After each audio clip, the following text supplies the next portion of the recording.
Hello, everybody. We are going to be continuing on with our discussion of glycolysis and gluconeogenesis by walking you through the regulation and outcomes of these two pathways.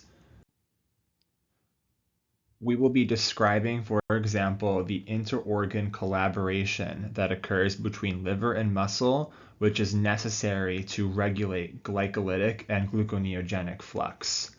And then we will begin to identify the various fates of pyruvate. And today's molecule of the moment is FDG, 2-fluorodeoxyglucose, sometimes called fludeoxyglucose. If you recall, this is the imaging agent used in PET scans to detect tumors early on. And the way it does that is by exploiting cancer's Warburg effect, or the fact that it has a very large sweet tooth. By adding in this radioactive F18, sneaking it onto that glucose molecule, we can track tissues that have abnormally high rates of glycolysis. And not only that, this FDG sugar, it can't go all the way down the glycolytic road. It will competitively inhibit one of the enzymes. So I want you to use your knowledge of the glycolytic enzyme mechanisms to find which enzyme it inhibits and why. I'll give you a little hint. The anomeric carbon, in the case of glucose, is going to be C1, right over there. So chew on that, and we'll discuss the answer in class.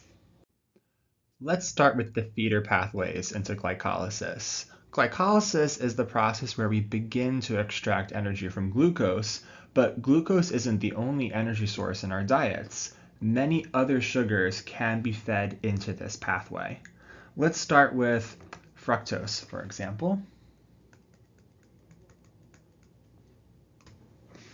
Fructose is able to intersect the glycolytic pathway at step 3 via the activity of hexokinase.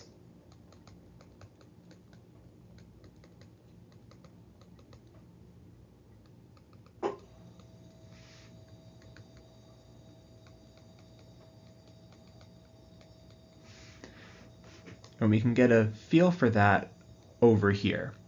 By phosphorylating the 6th position, we get the product of step 2, which is F6P. So that's pretty convenient. In addition to that, unique to the liver, we can intersect glycolysis at step 4 and 5, which you can see over here, through the activity of fructose 1-phosphate aldolase. So steps 4 and 5 in the liver. Galactose, which is a monosaccharide derived from lactose, milk sugar, that can be converted into G6P through a number of pathways not shown in this graphic, but that is an option. It will eventually become glucose if it is tagged for catabolism. So galactose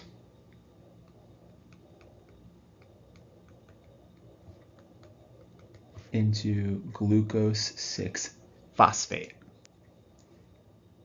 Sucrose, which is table sugar, that's the kind of sugar that we think of when we just talk about sugar in the day-to-day. This is broken down into glucose plus fructose, and we already know how both of those sugars are processed.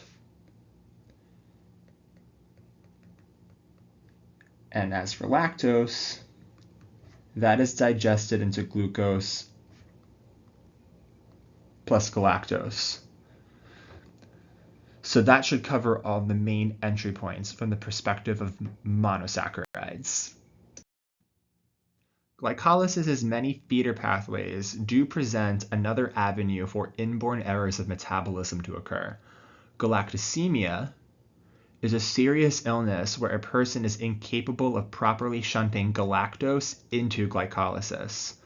There are about 4 key enzymes needed to convert galactose into G6P. I don't expect you to know them at the drop of a hat, but this figure describes what they are and how they work. And a partial or complete mutation in any of these 4 enzymes will cause galactose to accumulate at dangerous levels.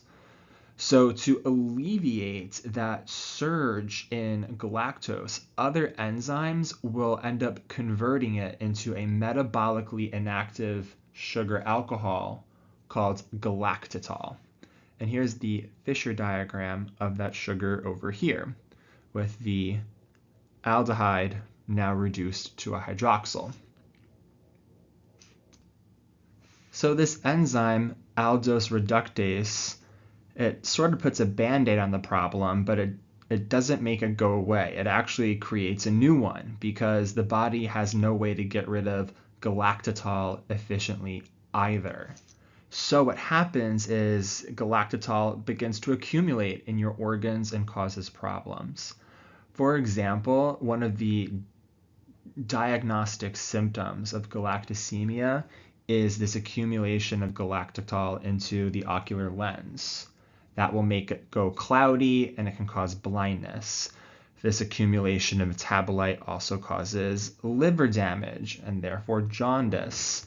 It will also impair development and result in neuromuscular delays.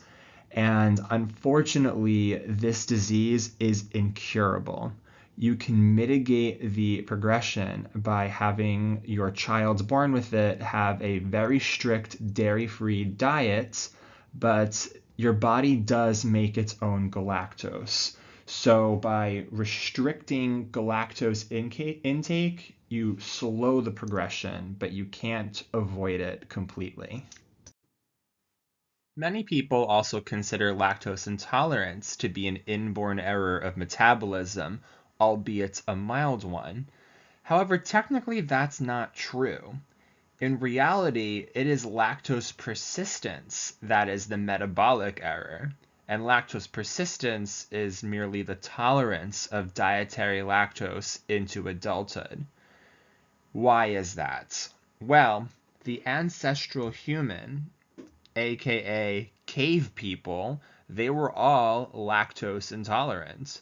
And this is because mammals only drink milk in infancy, so our mammalian ancestors only transcribed the enzyme lactase up until childhood.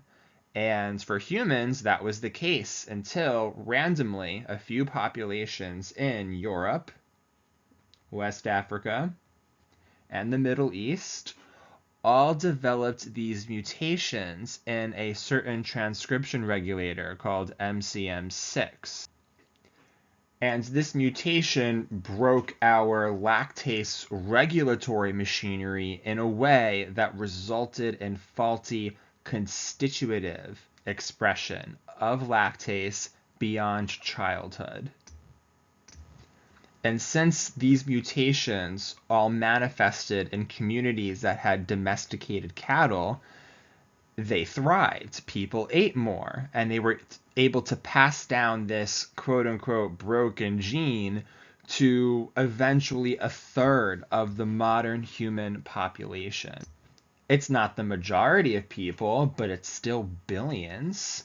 It's one of those peculiar instances where a mutation actually provides a selection advantage and it's helpful to the organism.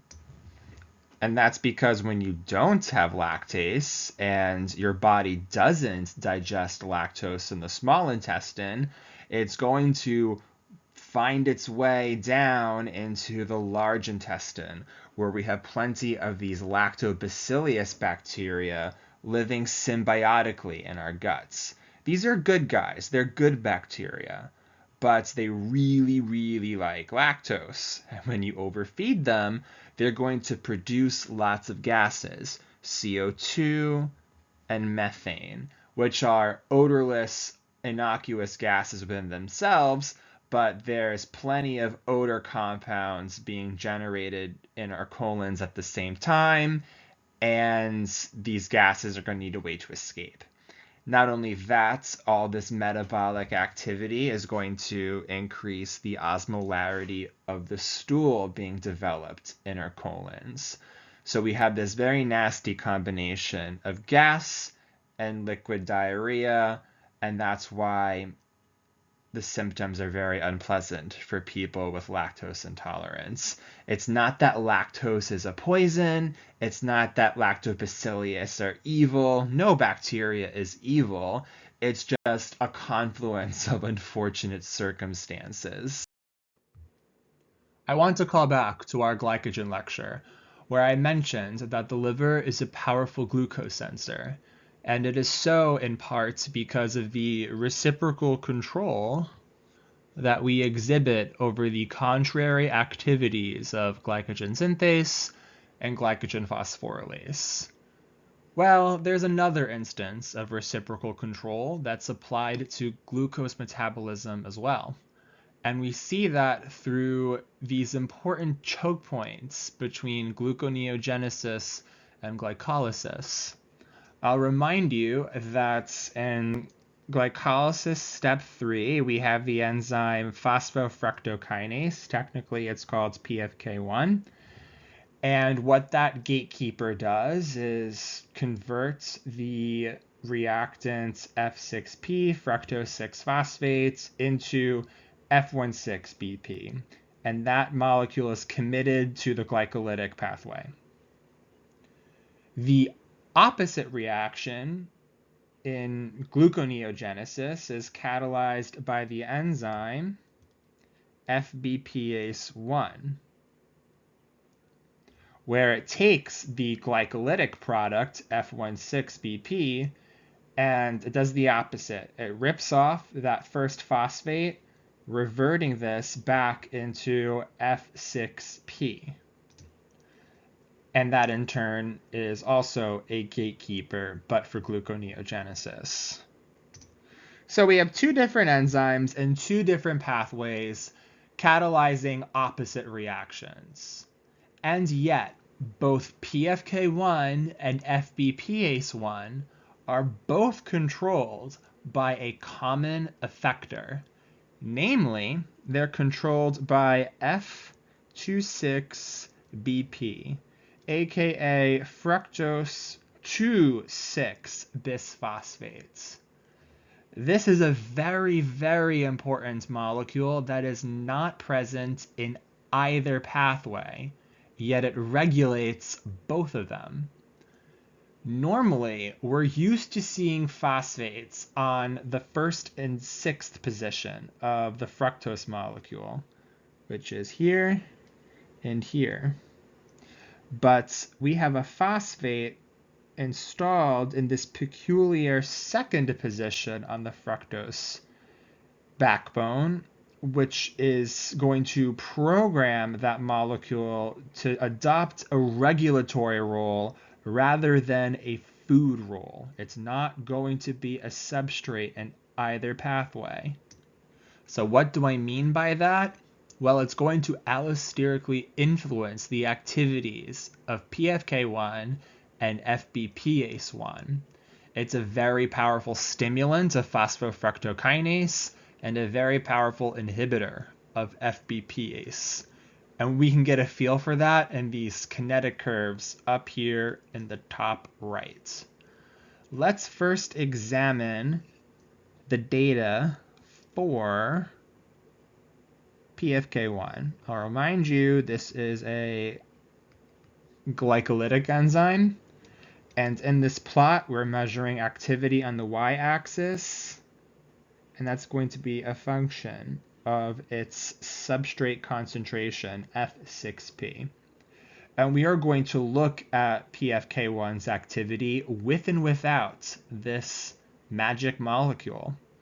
In the absence of F26BP in the blue curve, we hardly have any activity across most concentration ranges.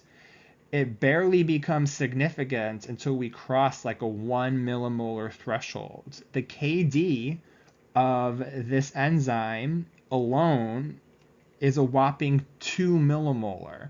That's really high. It's basically inactive without F26BP.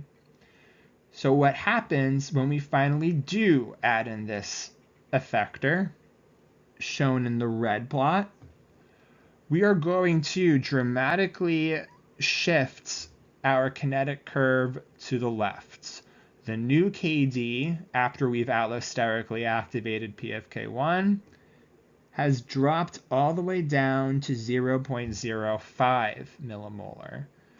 That's like a 40-fold improvement in the enzyme's ability to recruit substrate. That's a big deal.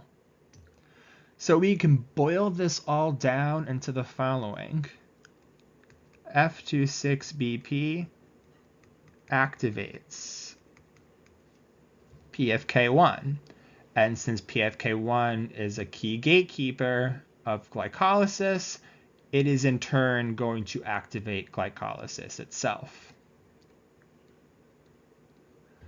Let us now compare the results of the same experiment done onto a different enzyme, FBPase1, one of the key gatekeepers of gluconeogenesis. We will again start with the data corresponding to no F26BP present. We have our activity spike very, very quickly with just a little bit of our enzyme substrate, F16BP. The KD of this curve looks like it's maybe a couple micromolar. So it's really easy to max this out. FBPase wants to go full throttle all on its own. But when you add F26BP, the inverse occurs. You're going to dilate our kinetic curve far to the right. And our new KD is going to surge and be, what is that, 90 micromolar? That's a very big increase from where we started, which means that a little bit of F26BP inhibited our gatekeeper. So it's going to deactivate the enzyme, and by proxy, it's going to deactivate all of gluconeogenesis. So yet again, we have a classic example of reciprocal control going on. Two pathways being modulated simultaneously based off of one dial.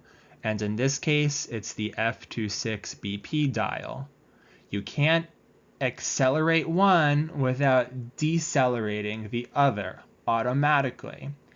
And you might be wondering, how does this happen? Where does the F26BP come from? How do we connect our diet and lifestyle to a physical molecule? Said another way, how do we make F26BP when we are fasting? And how do we stop making it when we are fed?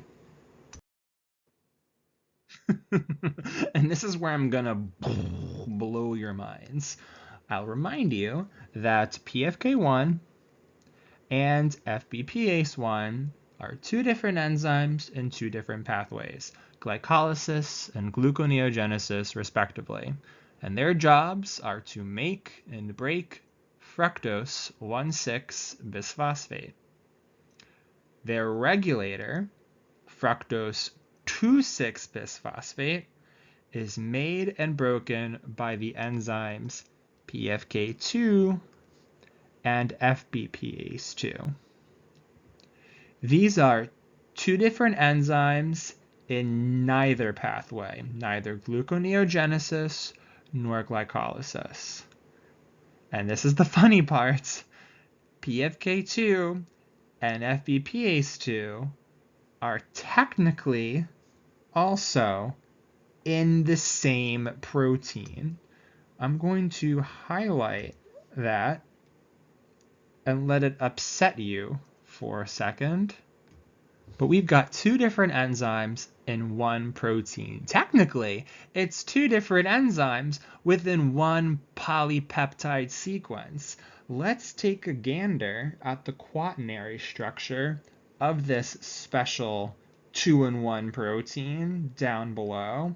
PFK2-FBPase2 is a homodimer. It is two identical gene transcripts translated, folded up, and held together via non-covalent interactions. And each polypeptide contains two different active sites. We have a kinase domain up here in the more spherical portion. And the kinase domain is, of course, responsible for using ATP to transfer a phosphate group onto the 2 position of F6P, making F26BP. And I'm going to put a square around the phosphatase portion, which is in the bit that's more elongated. And the job of the phosphatase domain is to remove the phosphoryl group from the 2 position of F26BP. This is so cool and so special that biochemists have come up with a special term for proteins that are like this. We call them tandem enzymes, which means opposite reactions catalyzed on the same molecule. And as you would imagine, these tandem enzymes must be highly, highly, highly regulated. Because if you didn't, you would get a pointless loop. And what regulates this really cool enzyme? The pancreas. Let's start with glucagon. The glucose is gone, so the pancreas makes glucagon. Glucagon will bind to the glucagon receptor in cells and will initiate a cascade that eventually will activate and phosphorylate the FBPase2 domain of this tandem enzyme. The consequence of this is going to be speeding up the hydrolysis of F26BP, and therefore stimulate gluconeogenesis at the expense of glycolysis. So let's just write that down nice and slowly. Glucagon, aka the fasting state,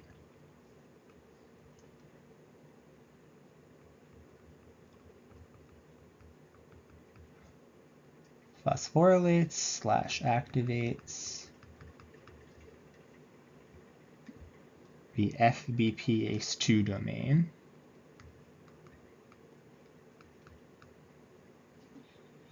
The consequence of that is a lowered concentration of F26BP because we're hydrolyzing it. Which means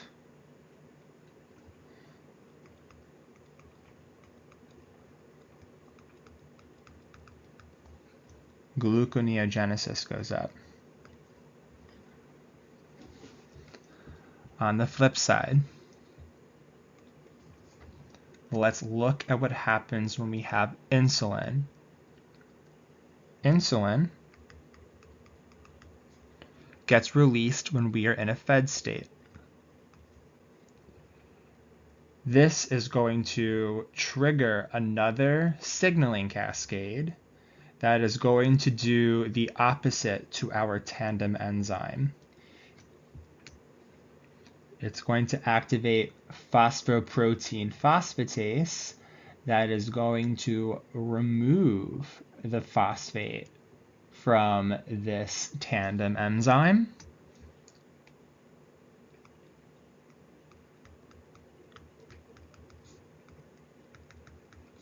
and therefore deactivates.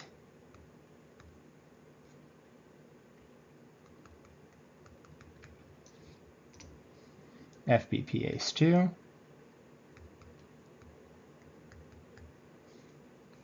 Which means it's going to activate the PFK2 domain. Because I'm running low on space, I'm going to write that over here just to make it succinct.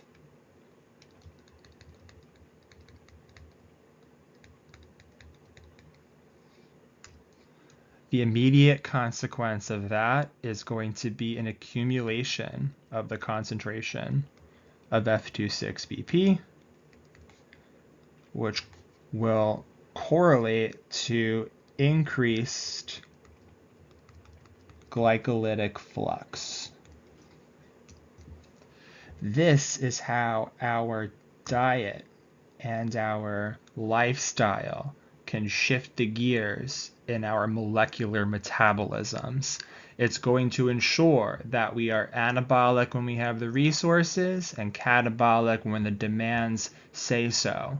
And it will ensure that neither dominates simultaneously, which would result again in a pointless loop. And the fact that biochemistry invented a way of doing all of this off of the same molecule is a testament to how finely ordered metabolism is. It is truly nothing short of breathtaking. We've talked a lot about what goes into glycolysis. Now let's focus on what comes out. Recall that the end product of sugar splitting, pyruvate, can be further processed anaerobically via the fermentation reaction. If you're a yeast cell, you use the enzyme pyruvate decarboxylase to remove that CO2 molecule from that carboxylic acid group, and that will leave you with this aldehyde called acetaldehyde. And then we will use a second enzyme, alcohol dehydrogenase, which will take an NADH coenzyme and reduce that carbonyl into an alcohol, producing ethanol or drinking alcohol. And the CO2 and the ethanol are leveraged commercially to make fermented foods like beer, breads, and so on and so forth. And the yeast hasn't done this just to make a bunch of tasty food for us. Really, it's a form of it's a defense mechanism, really. If the resources in that medium are running low, then what the yeast will do is make a mild poison that it can tolerate, but hopefully the other organisms that it's competing for common resources with will not. And the ethanol will kill everyone but the yeast, and it will survive. So it's really an evolution thing that we as humans just sort of took advantage of. Now, mammals perform fermentation in a different manner. We do something called lactic acid fermentation, which is functionally identical to that last step of yeast fermentation.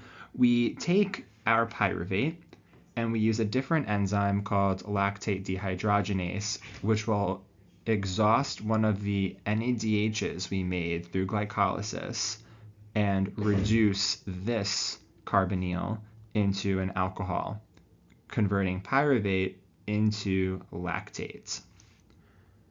Now, at first, both of these processes may appear to be counterproductive. I told you that NADH was money in the bank not too long ago. What we're doing here is adding back chemical energy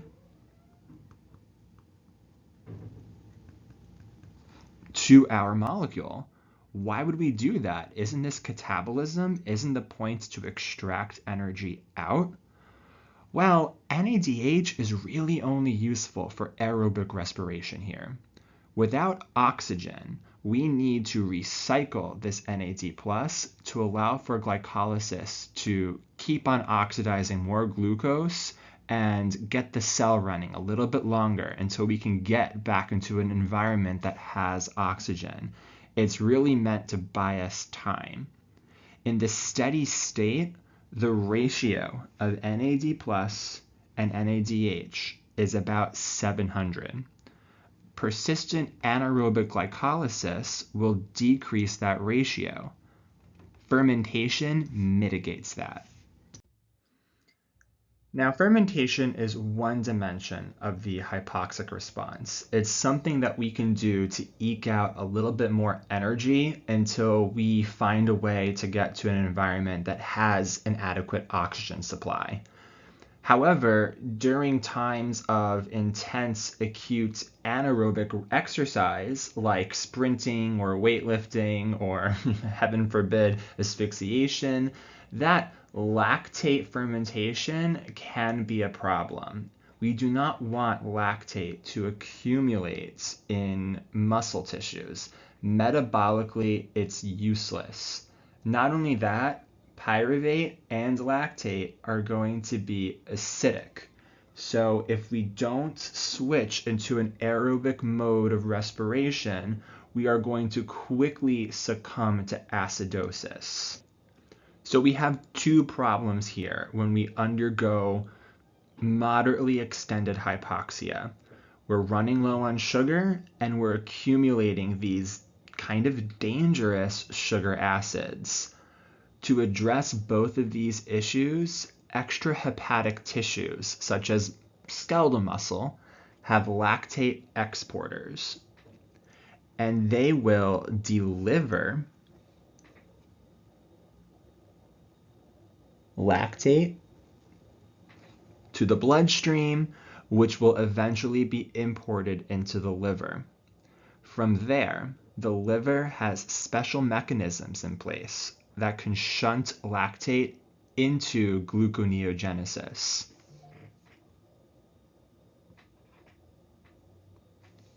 And in doing so, it's going to cost us a whopping 6 ATP.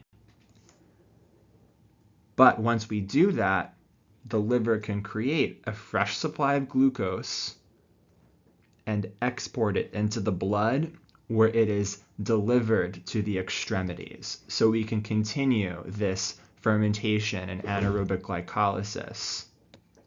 The process where the liver takes muscle lactate and reforms it into sugar as a deficit is called the Cori cycle. And this again may seem counterproductive for a couple of reasons. First of all, I keep on saying that anabolism and catabolism can't be in competition. And here we have a muscle cell catabolizing glucose, and the liver simultaneously is anabolizing it or making it. Second, remember that glycolysis on a good day is going to net us 2 ATP max. Gluconeogenesis is costing us 6 here. We're losing 4 ATP per cycle through this process of lactate exchange. Well, there's actually benefits to this, even if it seems penny-wise, pound-foolish. First, we're getting rid of the lactate. And believe me, that's worth the hit in ATP. You do not want to be undergoing acidosis. Secondly, anabolism and catabolism are actually not competing here. We've separated these two processes to two entirely different organs. Yes, we're losing ATP faster than we're making it, but where are we losing the ATP? We're losing it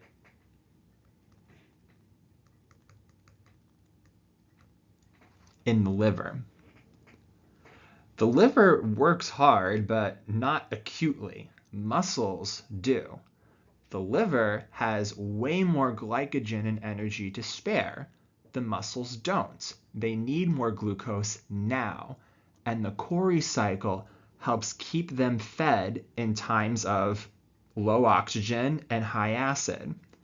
In other words, yet again, the Cori cycle is shifting the metabolic burden from muscle to liver. What I've discussed so far are cellular and bodily adaptations to a transiently low oxygen environment, aka hypoxia.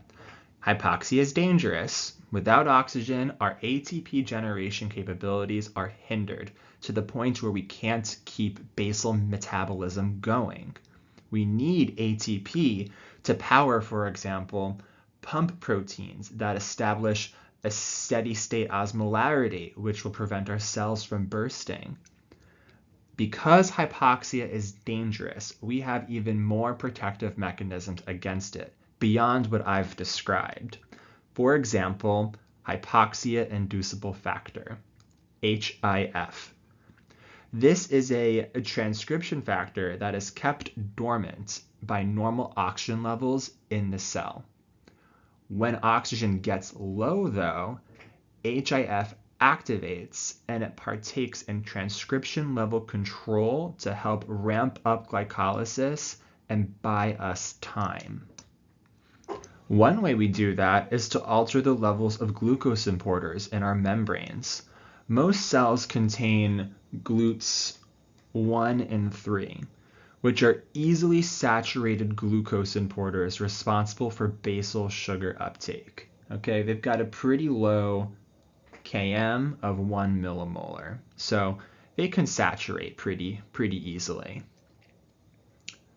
Certain organs also have more exotic glucose importers that can turn on at higher glucose concentrations to help maintain glucose homeostasis systemically. And examples of that would be like GLUT2, which can ramp up to much higher concentration regimes, 15 to 20 millimolar, and you see that, for example, in the liver and pancreas. Now, what HIF is going to do is upregulate GLUT1 and 3. And so we're going to increase our basal rates of sugar importation. What it will also do is upregulate transcription of 8 of the 10 glycolytic enzymes. So glycolysis is getting a boost as well, not just the concentration of free glucose. We are increasing our capacity to anaerobically oxidize food. Lastly, this is clever, HIF also upticks VEGF, vascular endothelial growth factor. This is a signaling molecule that grows and extends blood vessels, which will further supply the area with hopefully blood-rich oxygen. Now, this is where things get a little bit sneaky. Most cancers have actually hacked the HIF signaling pathway to be constitutive, which means always on, regardless of the concentration of blood oxygen. Remember how I said that cancer has a sweet tooth? Jacking up HIF in cancer means that cancer gets more sugar, it does more glycolysis, and worst of all, it gets more blood supply.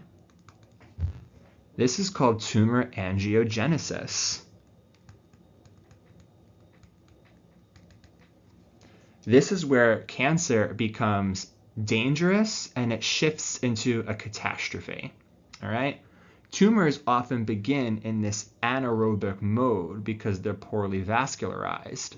But as HIF continues to be upregulated, they go from being non-vascularized to highly vascularized, which makes it a much bigger problem.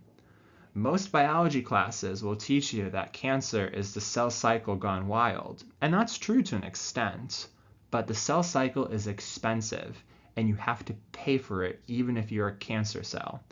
HIF-induced glycolysis is how you can afford all that cell division. So I don't really like to think about cancer as being cell division gone wild. It's a conspiracy between the cell replication cycle and metabolism itself. There's a lot of backwards and forwards thinking when we talk about regulation of metabolic pathways such as glycolysis versus gluconeogenesis. So that is why I wanted to end with the following bonus visuals that I think will help you while you study this material. Here we have the 3 gatekeeper steps summarized for glycolysis. Step 1,